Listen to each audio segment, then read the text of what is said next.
अवधूत चिंतन श्री गुरुदेव दत्त श्री स्वामी समर्थ। मी नीलम आपल्या स्वामी या चॅनल मध्ये तुमचं मनापासून स्वागत करते। स्वामी महाराज तुमच्या मनातल्या सगळ्या चांगल्या इच्छा पूर्ण करू देत हीच आपल्या स्वामींचरणी प्रार्थना करते आणि व्हिडिओला सुरुवात करते। तर आता आपलं घर आहे आणि घर म्हटलं की घरात निगेटिव्हिटी येते किंवा एखाद्याविषयी वाईट विचार येतात। बघा, आपण सांसारिक माणसं आहोत, प्रत्येकाच्या मनात वाईट विचार असतात एकमेकांविषयी किंवा निगेटिव्हिटी असते। काही ना काहीतरी वाईट विचार आपण करतच असतो दिवसभरात। कधीही आपण असं म्हणजे माणूस आहोत, तर साहजिक आहे जर आपल्याशी एखादा वाईटपणा घेत असेल, आपण एवढं त्याच्याशी चांगलं वागून सुद्धा जर तो आपल्याविषयी राग करत असेल, द्वेष करत असेल, तर आपल्याही मनात त्याच्याविषयी साहजिक राग येतो, द्वेष येतो। तर हे येऊ नये किंवा घरातली नकारात्मकता जी असते ती बाहेर निघून जावी, टळावी, मनातली नकारात्मकता जळून जावी, यासाठी काय करता येईल तेच मी या व्हिडिओमध्ये सांगणार आहे। तर त्यासाठी व्हिडिओ शेवटपर्यंत बघा, म्हणजे तुम्हाला मी जे काही उपाय सांगणार आहे तो तुम्हाला व्यवस्थित समजेल। स्किप करू नका, म्हणजे व्यवस्थित सगळी माहिती कळेल। त्यातही जर नाही समजलं तर मला कमेंट करा व्हिडिओ खाली, मी तुम्हाला त्याचं उत्तर देण्याचा नक्की प्रयत्न करेन। तर आता काय होतं, आपल्या घरात खूप नकारात्मकता वाढते, कोणाच्या येण्या जाण्यामुळे सुद्धा घरात नकारात्मकता येत असते किंवा काही येतं लोक आपल्याविषयी वाईट विचार करतात, त्याच्यामुळे सुद्धा घरात खूप अशांतताचं वातावरण निर्माण होतं, घाणेरडं वातावरण वाटतं।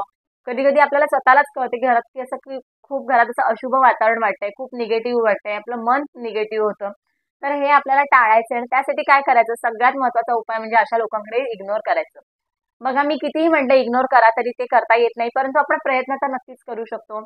कारण कसं आहे, जेव्हा आपण एक पॉझिटिव्ह विचार करायचा की मी जेव्हा पुढे जाऊ पाहतोय, माझं जेव्हा चांगलं होतंय, तेव्हाच ही लोक माझ्याविषयी वाईट विचार करतायत। म्हणजे एक पॉझिटिव्ह विचार करा की तुमचं चांगलं होतंय, तुमचं चांगलं होतंय म्हणून ही लोक जळत आहेत। तर तुमच्या डोक्यावर स्वामींचा हात असेल, तुम्ही जर मनाने शुद्ध आहात, तर ही लोक कितीही तुमच्यावर जळू द्या, कितीही तुमचं वाईट चिंतू दे, तुमचं कधीच वाईट होणार नाही, कारण आपल्या डोक्यावर ब्रह्मांड नायकाचा हात आहे। हा जो काही म्हणजे हे जे काही विचित्र अनुभव आहे ते मला सुद्धा येतात। आता आपल्या आजूबाजूला म्हणजे माझ्याही आयुष्यात ही अशी माणसं आहेत, पण मी सरळ त्या लोकांकडे इग्नोर करते। पहिला मला सुद्धा खूप याविषयी त्रास व्हायचा की अरे, मी एवढं चांगलं वागून, मी एवढं चांगलं करून ही लोक माझ्याविषयी का वाईट विचार करतात। तर त्याच्यामुळे काय होतं ना, आपलं मन आहे ना ते खूप त्रास होतो, मनाला खूप त्रास होतो। मानसिक आपण तेच तेच विचार करतो आणि मग देवाकडून आपण कुठेतरी डायव्हर्ट होतो। मग आपल्याला हे जर टाळायचं असेल तर आपण सरळ इग्नोर करायचं आणि हे ना थोड्या दिवसांनी तुम्हाला आपोआप जमतं। हा मी स्वानुभवावरून तुम्हाला सांगते। जेव्हा आपण इग्नोर करायला शिकतो की अरे, कितीही माझ्याविषयी वाईट विचार कर, माझ्याविषयी कितीही वाईट चिंत, पण माझं वाईट कधीच होणार नाही आणि हे मला माहिती आहे, कारण माझे स्वामी माझ्या पाठीशी आहेत आणि कधीच वाईट होत नाही। दुसरा जर तुम्हाला म्हणत असेल की अरे ह्याचं वाईट होऊ दे, हा पुढेच चाललाय, मग तुमच्याशी लोक बोलायची बंद होतात, तुमच्याविषयी वाईट चिंता, तुमच्याकडे यायचं बंद करतात, तर त्यामुळे तुमचं वाईट कधीच होणार नाही। सरळ इग्नोर करा, उलट म्हणा की बरं झालं ह्याला माझ्या घरी यायचं नाहीये, ह्याला माझ्याशी बोलायचं नाहीये ना, म्हणजे बरं, एका अर्थी माझ्या घरात निगेटिव्हिटी कमी येईल, असा विचार करायचा। त्यातूनही आपण आता कधी आपण जेवण वगैरे करताना, आता स्त्रियांना सवय असते जेवण करताना आपल्याला तेवढा वेळ खूप असतो की आपल्या मनात ना प्रश्न येतात, अक्षरशः डोक्यात पंखे चालतात की अरे, ही मला असं बोलली, ती मला तसं बोलली। आणि ही जी लोक जी असतात ती आपल्या आजूबाजूची असतात, आपल्या नात्यातलीच असतात। ह्या लोकांना आपल्याला कधीच चांगलं झालेलं बघवत नाही। हा सगळ्यात मोठा थॉट आहे, सगळ्यात मोठं एक म्हणजे सत्य आहे की आपल्या आजूबाजूच्या लोकांना आणि आपल्याच सख्ख्या नातेवाईकांना आपलं चांगलं झालेलं बघवत नाही। आणि ते तर आपण बदलू नाही शकत, त्यांच्या माइंड मधलं तुम्ही नाही बदलू शकत। तर आपलं माइंड आपण चेंज करू शकतो ना, तर ते आधी प्रथम करा। कारण मला बऱ्याचशा कमेंट्स येतात, बरेच ताई दादांचे प्रश्न असतात की अरे, माझं असं चांगलं आहे, म्हणजे माझ्याच नात्यातली लोक माझ्याशी बोलायची बंद होतात, मी घर घेतलं म्हणून माझ्याशी बोलत नाहीयेत किंवा माझ्या मुलाला चांगली नोकरी लागली म्हणून बोलत नाहीयेत। तर अशा लोकांकडे सरळ इग्नोर करा, ते तुमच्याशी बोलले नाही, ते तुमच्या घरी आले नाही म्हणून तुमचं कधी वाईट होणार नाही, तुमचं चांगलंच होणार आहे। कितीही जळू दे, कितीही वाईट विचार करू दे, तुमचं कधीच वाईट होणार नाही, कारण तुमचे स्वामी तुमच्या पाठीशी आहेत। तर अजून आता आपण स्त्रिया काय करत असतो, तर जेवण करताना आपल्याला बराचसा वेळ असतो, तर भाजी शिजेपर्यंत किंवा चपात्या लाटेपर्यंत, त्या भाजून होईपर्यंत आपल्याकडे बराचसा वेळ असतो। तर तेव्हा आपल्या डोक्यात मन जेव्हा शांत असतं, तेव्हा आपल्याला असे वाईट विचार येत असतात। तर आपण जेवण करताना देवाचे मंत्र स्तोत्र लावा, अवश्य लावा, त्यांना बराचसा फरक पडतो। नाहीच झालं तर देवाची कुठलीही गाणी, अगदी देवाची समोर फोटो लावा, त्याच्यामुळे आपल्याला पॉझिटिव्ह राहण्याला मदत होते। पण तरी सुद्धा जर बाहेर देवाची गाणी आपण लावलीत आणि आतमध्ये जेवण करतोय, तरी सुद्धा मनात वाईट विचार येतातच, 50-60% विचार येतात। मग तेव्हा आपण म्हणतो की अरे, हिने माझं वाईट चिंतलंय, मग हिचं असंच होऊ दे, तसंच होऊ दे, हिला पण त्रास होऊ दे। पण आपण कोणाचा वाईट चिंतल्यामुळे त्यांचा त्रास म्हणजे त्यांना कधीच वाईटपणा होणार नाहीये। आपण जर म्हटलं ह्याचं वाईट होते, तर त्याचं वाईट कधीच होत नाही। तर त्याच्यामुळे आपण हे विचार नाही करायचे. दुसरा कितीही आपलं वाईट चिंतू दे, आपल्याला त्याच्याविषयी वाईट नाही चिंतायचंय. परंतु तरी सुद्धा आपण म्हणजे मनुष्य आहोत. स्त्रियांना म्हणजे असतं एखाद्या विषयी आपल्याविषयी जर एवढे जलसी फील करतात तर आपल्याला सुद्धा त्यांचा राग येतो. स्वाभाविक आहे. पण मग त्याच्यासाठी काय करायचं ना, आपण स्वतः आता गाणी लावून सुद्धा जर होत नाही ना, तर तुम्ही गुणगुणा स्वतः देवाची गाणी. जर तुम्हाला कुठल्या देवाचं गाणं आवडत असेल तर ते बोला. सगळ्यात म्हणजे सगळ्यात तारणारा मंत्र म्हणजे आपला तारक मंत्र बोला. बघा त्याने सुद्धा बराच फरक पडतो. नाही तर स्वामींचं नामस्मरण करा. नामस्मरण हे सगळ्यात मोठं शस्त्र आहे. ते तुम्ही कुठेही उठता, बसता, चालता, फिरता कधीही करू शकता. तर जेवण करता करता स्वामींचं नाव घ्या. त्याच्यामुळे तुम्हाला बरंच फरक पडेल. आणि त्यातूनही जर काही फरक पडत नाही तर त्याच्यासाठी मी आज उपाय सांगणार आहे. उपाय आहे, सेवा नाही. त्याच्यामुळे तुम्ही हा मासिक धर्म असेल, सुवेर सुतक काहीही असलं तरी तुम्ही हा उपाय करू शकता, कारण ही देवाची सेवा नाहीये. हा उपाय करा. हा उपाय तुम्हाला 40 दिवस करायचा आहे. बघा 40 दिवस तुम्हाला हा उपाय करायचा आहे.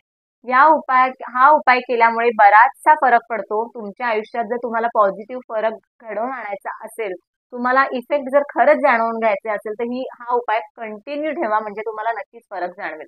काय करायचं, आपल्या घरात किचन ओटा असो, मग घर रेंटचं असू दे, स्वतःचं असू दे, कसंही असू दे चालेल.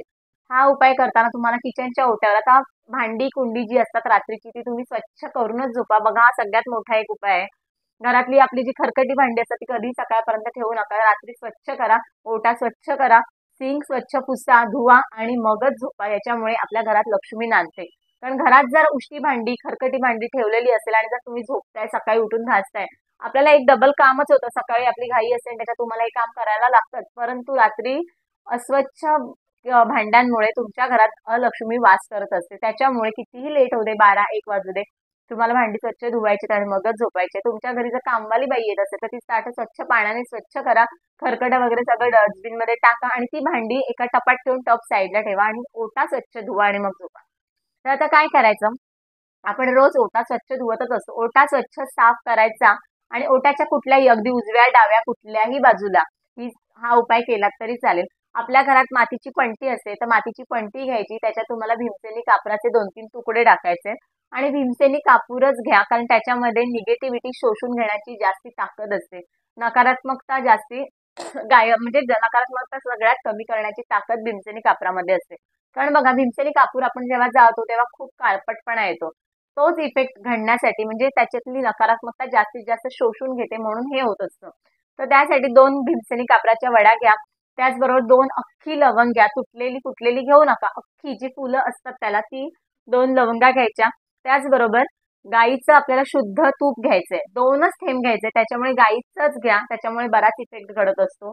कारण गाईचं तूप हे लक्ष्मीला प्रिय असते आणि गाईचं तूप टाकल्यामुळे घरात सात्विकता वाढते त्याच्यासाठी. तर 2-3 भीमसेन कापराच्या तुकड्या, त्याचबरोबर 2 अख्ख्या लवंग आणि गाईचं तूप आणि आपल्याला हे जाळायचंय. जाळताना तुमच्या ओट्यावरती गॅस आहे तर त्याला काही त्रास होणार नाही, धक्का लागणार नाही, याची सगळी खबरदारी घ्या आणि मगच हा उपाय करा. थोडा गॅसच्या लॉक पासून लांब घ्या म्हणजे त्याची धग लागणार नाही. कारण म्हणजे आता पाईप वगैरे असतो आपला गॅसचा. त्याचबरोबर सिलेंडर नसेल तर तुमच्याकडे आता जर डायरेक्ट गॅस लाईनचे कनेक्शन असेल तर त्याचे पाईप्स असतात, तर त्याच्यापासून लांब घ्या की त्याला काही त्रास होणार नाही. याचा फक्त काळजी घ्यायची. कुठेही घ्या, उजव्या डाव्या साईडला, आणि मग हे तुम्हाला जाळायचंय. याच्यामुळे आपल्या घरातली जी निगेटिव्हिटी असते ती कमी व्हायला मदत होते. बघा तुम्ही हा उपाय करून बघा. जसे दिवस तुमचे पुढे पुढे जातील, 5-6-7-8 दिवसांनी तुम्हाला याचा अनुभव यायला नक्कीच सुरुवात होईल. आणि हा उपाय तुम्हाला कधीही करायचा आहे, मासिक पाळी असू दे, सुवे सुद्धा, त्याच्यामुळे रोज तुमचा हा उपाय होणार आहे. तर त्याच्यासाठी 40 दिवस हा उपाय करून बघा, नक्की फरक पडेल. आणि मग 40 दिवस झाले की काही नाही. आणि आता हे जळलेलं असतं तर ते काय करायचं, काही नाही, ते घ्या आणि तुमच्या निर्माल्यामध्ये टाका. लवंगच असणार आहे, कापूर तर जळून जातो, तुपाचा काही संबंधच राहत नाही त्याच्यात. फक्त जे काही लवंग असणार त्या तुम्ही तुमची जी फुलं वगैरे टाकता निर्माल्यात त्याच्यात तुम्ही टाकून द्या. बाकी ह्याचं काही आपल्याला काही उपाय आहे, सेवा नाहीये. त्याच्यामुळे 40 दिवसानंतर आता काय करायचं, तर काही नाही, तिथे सेवा थांबवा. बघा तुमच्या घरातली निगेटिव्हिटी कमी व्हायला मदत होते. आणि हा उपाय तुम्हाला रात्रीच करायचा आहे. मग सकाळी करू का, दुपारी जेवण आवरल्यावर करू का, तर असं नाही करायचंय. रात्री जेवण झालं, भांडी वगैरे घासली, ओटा स्वच्छ साफ केला की हा तुम्हाला झोपताना उपाय करायचा आहे. हा उपाय करून बघा आणि करताना मनापासून करा की याचा मला फरक जाणवणारच आहे, हा विचार करा आणि उपाय करा. बघा तुम्हाला याचा नक्की फरक जाणवेल. तर त्याच्यासाठी तुम्हाला स्वतः आधी पॉझिटिव्ह व्हायचंय आणि मग उपाय करायचे. उपाय करून बघा. तुम्हाला उपाय केल्यामुळे घरात जो काही फरक जाणवतोय तो मला अवश्य कमेंटद्वारे नक्की सांगा. कारण मी पण तेच सांगेन, तुमच्या घरातली नकारात्मकता सगळी निघून जाऊ दे. स्वामींचं आणि लक्ष्मी देवीचा तुमच्या घरात सदैव वास असू दे. तर व्हिडिओ इथेच थांबूया. व्हिडिओ जर आवडला असेल तर व्हिडिओला लाईक करा, शेअर करा, कमेंट करा आणि चॅनेलवर जर नवीन असाल तर चॅनेलला सबस्क्राईब करा.